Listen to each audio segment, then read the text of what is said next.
Welcome to SI Now. I'm Robin Lundberg alongside Ryan Aselta. We're going to be talking some fashion today, Ryan. What are you wearing? Oh, fashion? Well, I've got my Hugo Boss and Ralph Lauren. That's a good combo. This is straight off the rack, Robin. That works. Who are we kidding? Yeah. We're going to get to fashion and why Russell Westbrook was also named Fashion MVP in a second. But first, Michael Vick made some headlines last night when he said Colin Kaepernick's play is the main reason he isn't currently in the NFL. He also offered a suggestion to help him get a job. The first thing we got to get Colin to do is cut his hair. You know, I mean, listen, I'm not up here to try to be politically correct, but, you know, even if he puts cornrows in it, I don't think he should represent himself, you know, in that way in terms of, you know, just the hairstyle. Just go clean cut. You know, why not? Ryan, what's your reaction to Vick's comments? pretty interesting stuff. First thing that hit me is, when is Michael Vick all of a sudden the PC and moral police? I mean, this is a guy who had his own issues, obviously, and had to rehabilitate his career, his image. A couple things hit me about what he said, the reasons for why Colin's not in the league. He said it has nothing to do with the national anthem protest. I disagree with him there. This is a package deal. The national anthem protest is part of this, and he mentioned his play on the field, which I agree with Vic. I think it's underplayed that the diminished skill set of Colin Kaepernick is playing a role around the league with front offices. But let's not be mistaken here. This is a package deal. A team knows what they're getting. A player with diminished skills and a whole lot of baggage and circus around him. Well, there's a reason these comments caused a firestorm. I mean, if it was just his play, then Austin Davis wouldn't be getting a job over Colin Kaepernick. And if it was just his play, then Michael Vick wouldn't be talking about how he has to change his hair, which I don't know what my initial reaction to that is. The fact that I'm bothered by maybe that would have a positive impact, or that it's just so insulting that we would tell anyone, or that would be a piece of advice. The other part of the issue is, you touched on it a little bit, when Michael Vick is the messenger, congratulations to him for rehabilitating his life and his image and all that stuff. But if he is the authority here, if he's the one talking, then we are looking at it in a sense in a prism of rehabilitating your image. And unlike Michael Vick, what Colin Kaepernick did, some people may disagree with, but it isn't objectively wrong. Yeah, and I don't know what he's getting at. I mean, obviously we see the afro, right? What message is the afro sending NFL teams that they would shy away from? I'm not sure where he's going with it. I don't really quite get it. And I think if we're upset about that, or if we're worried about the people taking in that message or taking in that appearance, then don't we have to flip that a little bit and say, why is it that would upset people? Yeah, well, we see many different images around professional sports in general. I don't think one hairstyle is what's causing him not to get signed. All right, NBA Summer League got quite the boost this year. The Lakers, they win the league title last night, and second overall pick Lonzo Ball is named the Summer League MVP. Despite missing 2 of the 8 games, Robin, Lonzo, the MVP, is also our adrenaline performer presented by Toyota. Let's go places. And the rookie, a solid Summer League, 16 points per game, 9 assists per game, 7 boards, 2 steals. He really kind of lit up the stat sheet. He didn't play in the championship due to a minor calf injury, but still took home the MVP. Robin, Lonzo, the MVP, has this quickly shifted the conversation away from LeVar Ball. Well, finally, right? We get the conversation a little bit away from LeVar Ball, and Lonzo's play did 2 things. One, it did shift the focus to him, because you had a little bit of a worry if there was going to be any negative LeVar Ball backlash towards Lonzo. It was going to be building him up to a level he couldn't reach or he couldn't attain. So far, so good with his play on the field. And I don't remember hearing much from LeVar Ball during Summer League at all. Of course, we've heard about Big Baller Brand and things like that. But as far as on the court, it shows you that he could break out from that shadow a little bit. The other thing I think it does is it puts the focus back on the Lakers and makes them relevant. The NBA is a better league when the Lakers are good, first of all, and second of all, relevant. And hopefully Lonzo Ball can help them get both places. Absolutely. Having marquee franchises relevant is good for the league. We did hear from LeVar. He answered some of the critics after the Summer League that questioned his shooting, which is an issue. Let's put it there. 10 of 43 from three-point land is not solid shooting from the point guard position. But what Ball did was show that he's a pass-first type of point guard. I think Jeff Van Gundy was drooling over his play during the Summer League. Rob Pelinka said that Ball is going to reinvent the point guard position, being 6'6", a pass-first point guard, which we haven't seen in a long time, Rob, in that style. It's been shoot first, drive first, pass first point guards. We're going back probably, what, early 90s, late 80s to that? Jason Kidd is the comparison people like to draw. And if you talk about jump shots, he used to be jokingly referred to as Asen Kidd because there was no J in his name. And later on in his career, he reinvented himself and was a very respectable spot-up three-point shooter, aside from that one playoff run with the Knicks. Yeah. But when you look at Lonzo Ball, I think he may already be ahead of that as far as shooting goes. And I wouldn't lose my mind over the shooting thus far because it is still a relatively small sample size. But the things that he has seem to be innate. Yeah. The size you can't teach. And then just seeing the floor the way he does, that's another thing you can't teach. Any concern, though, that teams will start to just back off him a little bit and start giving him shots? Does he have to prove himself as a shooter in the NBA? Oh, absolutely. I mean, you don't want to become Ricky Rubio or Rajon Rondo. I mean, those guys, their jumper is so broke that they're essentially a self-check out on the perimeter. Lonzo Ball has to at least be respectable and then keep adding to that, keep fine-tuning it. I don't think his jumper is quite that broken where we're going to put him in those categories. Ball off to a great start. Now, we mentioned fashion earlier. Robin's wearing his high-end European blazer, as we see right here on set. But Sports Illustrated just unveiled its Fashionable 50, our annual list of the most stylish athletes in sports. You can head to SI.com for the full rankings as well as awards, features, and tons of bonus content. But we have something special for you right here. Topping the list is the incomparable Russell Westbrook. Here's an exclusive look at his sartorial splendor and what inspires him.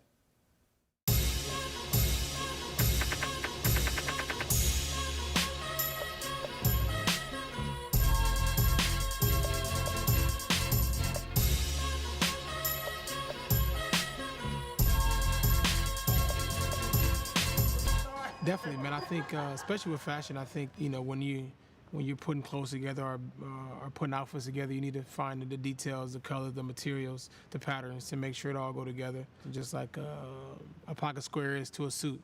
So whenever you put a suit on, you got to make sure you have your pocket square to kind of put it all together. And that's for me. That's kind of how I see, fashion, trying to kind of put it together and find ways to kind of connect it all. Inspiration, man, honestly comes from a lot of different things. I think, especially with fashion, it changes so much. You know, you get a lot of inspiration for me from, women's wear, obviously from men's wear, from, hotels, just different color combinations. I get inspiration from a lot of things traveling over the world, get opportunity to be able to see different cultures, whether it's in China, whether it's in Paris, or different places of the world. Inspiration comes from a lot of different things. Oh, yeah, I need some stuff out of here anyway. What's up, brother? What's going on, brother? Yeah. All right, let's get a little something.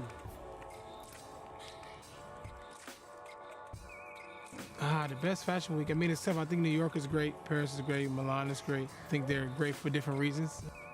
It's fun. Going to fashion week and fashion shows is fun, but I'm also meeting different designers, trying to learn and kind of observe everything, see some inspiration, see how fashion has evolved and how it comes back.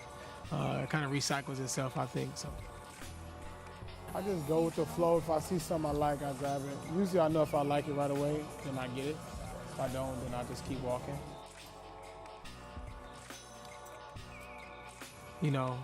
I take time and to figure out what I'm gonna wear, and if I'm gonna wear it, then I'm gonna rock it. So for me, I think there's no individual one, but I definitely take pride in kind of dressing up and make sure I look nice.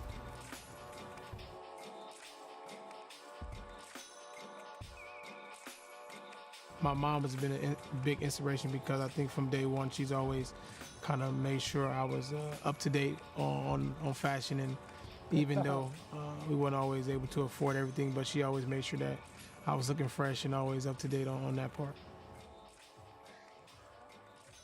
What's up, bro? I want to be able to show, especially people across the world, that especially with fashion, you don't always have to wear the high end, the Gucci, the Louis, the Prada, whatever it is that you may want to wear. And those brands are unbelievable, and I definitely wear them. But also that you can mix and match. You can go Gucci with Zara. You can go Topshop with Louis. You can go whatever it is that you're feeling, that you can be able to afford and still be fashionable. And I think that's the one thing that I'm trying to pull off with my brand and make sure people understand that, and especially across the world, to be able to mix and match, and that you can be fashionable, whatever you buy.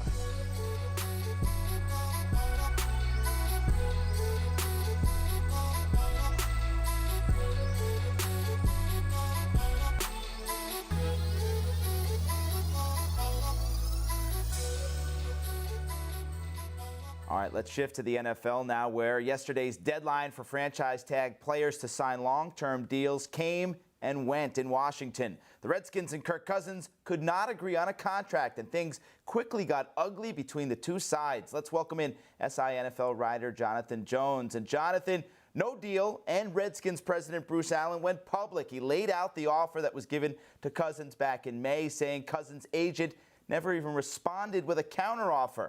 Ultimately, why couldn't the two sides work out a deal here?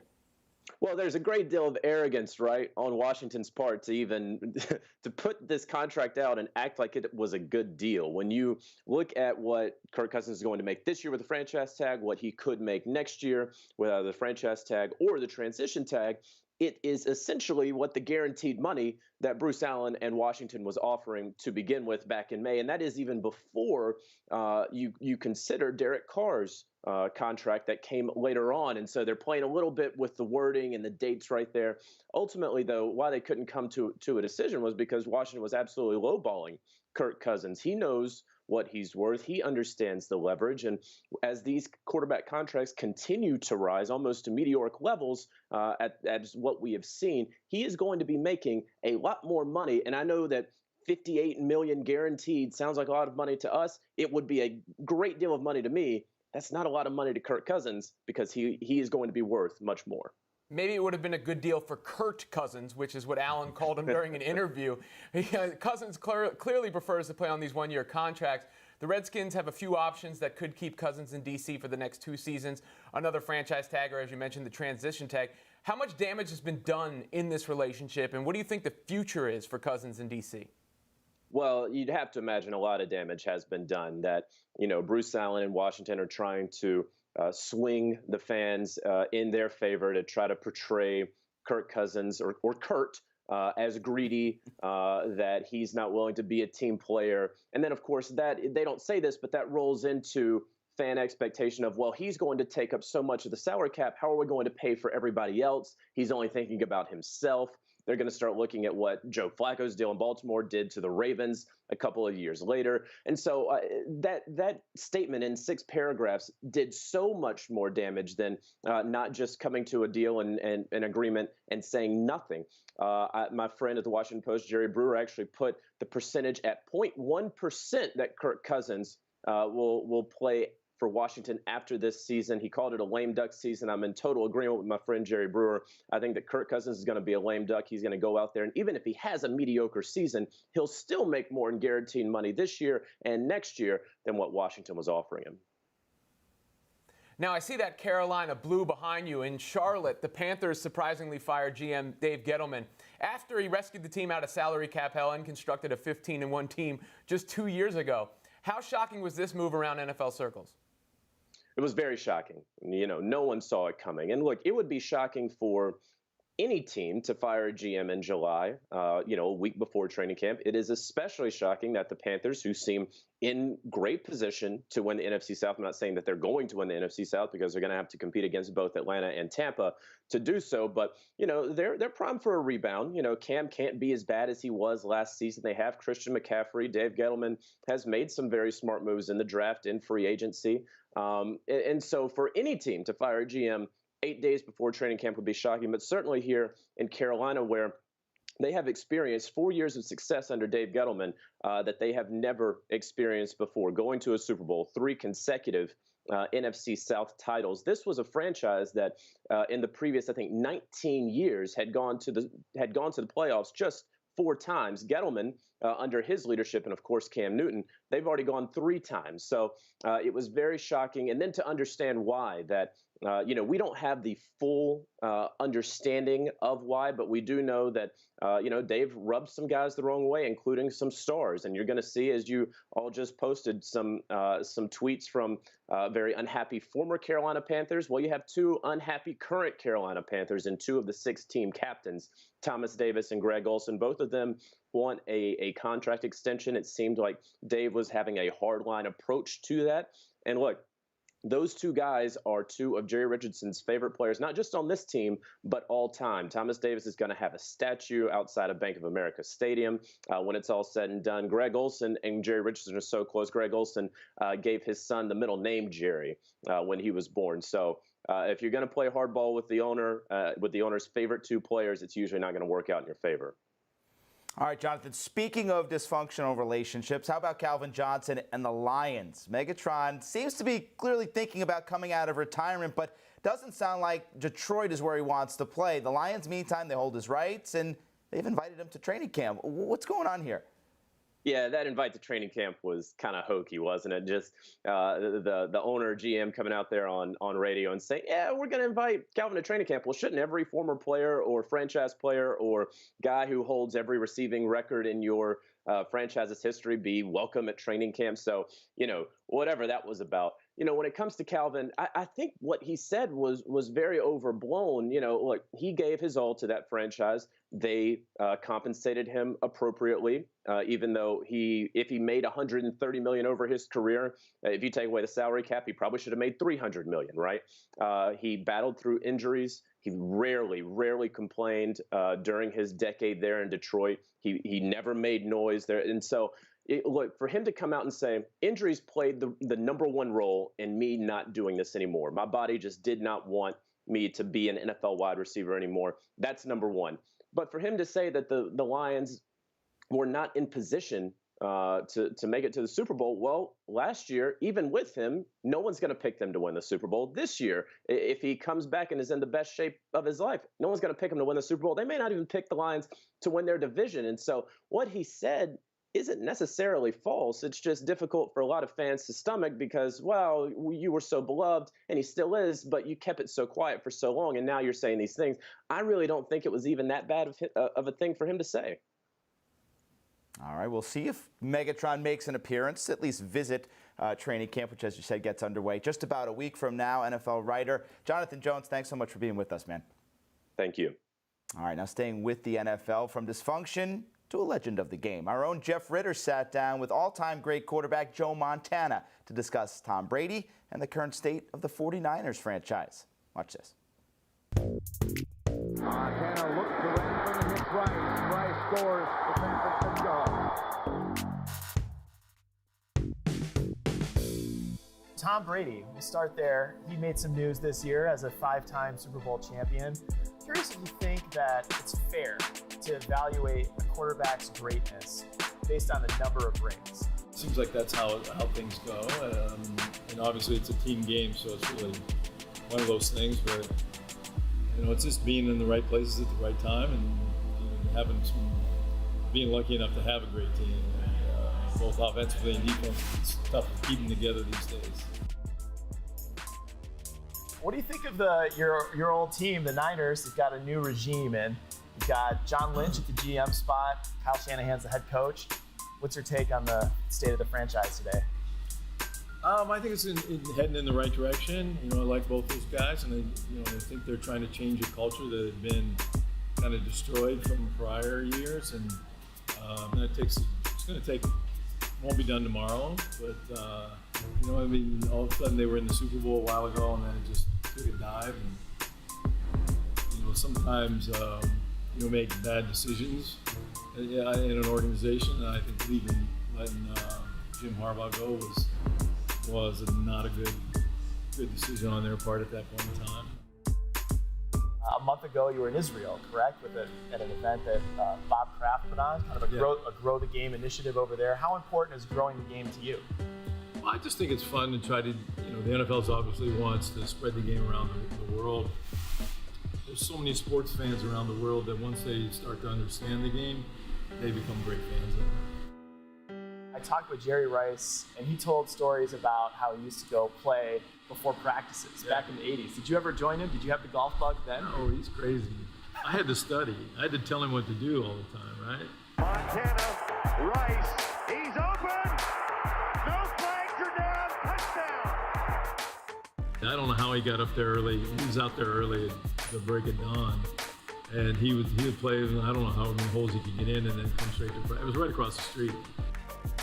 What is this new partnership now between golf and FanDuel that you're involved with? Well, FanDuel is just basically we're announcing that there's a new product out there for golf, and we believe that, it's one of those things where it helps bring more people to the sport, keeps more people engaged in the sport, just like any other fantasy game does to football, baseball, basketball, whatever sport there might be. And you're going to be making some predictions, is that correct? As I have some up there on the website, FanDuel.com right now. I may change them as we move along and get closer, but right now, but you got to get on there to find out. Hey, thank you very much. Really appreciate it. Thank you.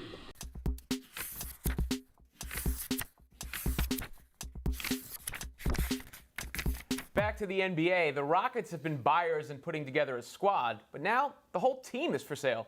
As Leslie Alexander announced, he's putting the franchise on the market after 24 years of ownership. Yeah, kind of a bit of a surprise here, Robin, right? Rockets ownership has definitely appreciated in value. My goodness, $85 million the team was bought for in 1993. $1.65 billion it's valued right now. Must be nice. Yeah, not a bad investment after 20 or so years. So here's 5 people we've come up with, right, Robin, who we do not want to buy the Houston Rockets. And we start with any one of the many Kardashians, right? That would be a bad fit for this franchise. There was a bit of a link between James Harden and Khloe for a while, right? I imagine Kris Jenner would be the one pulling the strings if this acquisition were to occur, but we don't need a whole franchise put under the Kardashian curse if it's a real thing. I know Jeff Van Gundy doesn't like it. No, you don't want to bring the ex-girlfriend of your franchise player in to run the show. Bad fit. How about Jerry Jones? I mean, well, one thing we know, he'd build the biggest NBA arena in history with the biggest jumbotron hanging right over the court. Yeah, that's what I'm a little scared of, is not only having to discuss the Cowboys and Jerry Jones, but more reasons to discuss Jerry Jones in Texas whenever some sort of franchise comes up. So I'm done. I'm good with Jerry Jones in the realm he's in. Next up, we have Donald Trump, and I think we can agree that we wouldn't want him to own the Rockets. Perhaps there'd be a bit of a conflict of interest there. A little bit. I mean, he owned a team. He owned the USFL team many, many years ago. One thing I know, he would tell us this is the greatest franchise in NBA history, no matter what their record or anyone on their roster. Yeah. I mean, he could say something different the next day, but he definitely would start with that, I'm sure. How about Apple? The iRockets? What do you think? What are we going to say to Android users? I mean, not everybody's compatible with Apple. They can't run the entire planet, the entire universe. I don't want to have to, sign in with my Apple ID in order to enter the arena. But no one would watch the game. Everyone gets a free iPhone when they walk in. They'd be sitting here like this the whole time. That's a good promotion, though. That is. Actually, that probably happens at most NBA games anyway, the up and down look, right? How about one last one here? LeVar Ball, owner of an NBA franchise. He could probably figure it out, right? I mean, a pair of his shoes and his shirt, that's about $1.5 billion. But you go to the arena and everything would be branded that way. Big baller brand burgers, big baller brand beers, so on and so forth down the line. They'd be the most hated franchise in the league. I think he would have that category right from purchase point, right? I think he's done a little bit of a turn. I think he was like a phenomenon, then he was hated, and I think after the pro wrestling thing, he went back to the good side a bit, but too much is too much, and we'd be getting towards overexposure big baller territory. burger and fries, just not doing it for me, Robin. No, sorry. It does feel like an odd time to sell the team, though, doesn't it? Why not try to win now and sell later, considering they did just acquire Chris Paul? Well, when you look at the financials, though, I mean, for what he bought this team for, it's probably going to be the biggest NBA sale in NBA history. Could be over $2 billion of what Ballmer paid for the Clippers. You've got a lot going on with the Rockets here. You've got a team that is successful. This is one of the top teams in the West last year. They got a franchise player in James Harden. You also got their link to China. They're very strong in China from the Yao Ming days. They're very well known over there. 10th biggest market media-wise, but 4th most populated market in the country. So there's a lot of good selling points that are going to generate big bucks. I think you see probably over $2 billion for this team. Yeah, I think they go for more than what the Clippers did because of the time that's passed, the new TV deal. But I feel like when you're dealing with this kind of money, does it really matter? I mean, essentially, these are like paintings to these guys, more or less. I mean, we can't fathom it because we're in a whole different tax bracket, a few down the line.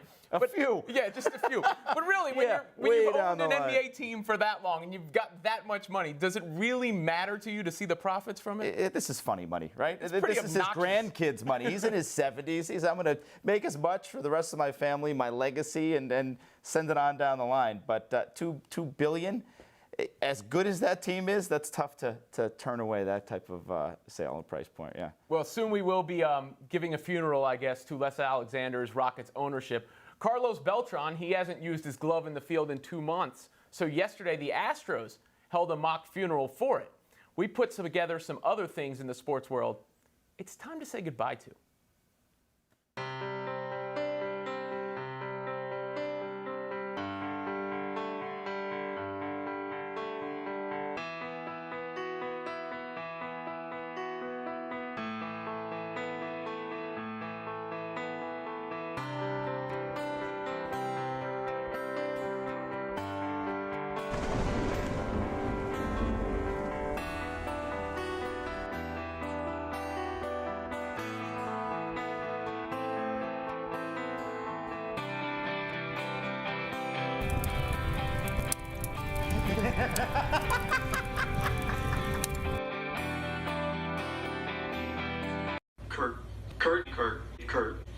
Kurtz.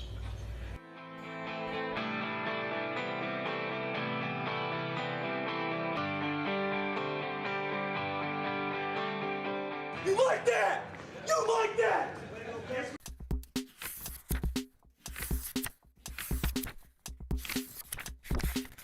Robert, I can only help but chuckle seeing some of the most disliked owners in sports next to an RIP headstone right there. The image gave me a little giggle. Maybe they can all loan us the $100 for the Mayweather-McGregor fight. They can get together and prove their Q rating a little bit. And people are going to spend it. Whether we're saying goodbye to it, they're going to spend it. I'm not ready to say goodbye to Kirk Cousins. I think we're just getting started with Kirk Cousins. I like it. That's one that... The T-shirts that are going to be out this fall. Are you kidding me? It's easy to say. Maybe they could sign somebody named Kirk Cousins after this year if he leaves on the franchise tag. I think we could probably both agree Carmelo Anthony's time in New York. Yeah, rest in peace. It's time for that to be over. Carmelo Anthony, this is a bit of a commentary on the Knicks franchise and him. Somehow, simultaneously, I think he could be viewed as a failure and probably a top 5 player in Knicks franchise history. Only the Knicks can do that. Yeah, and I'm sure James Dolan will honor that at some point around the Ring of Honor in Madison Square Once Garden. a Knick, right? only a Knick. Yeah. You'll see that hanging in the rafters as Charles Oakley is escorted from the arena.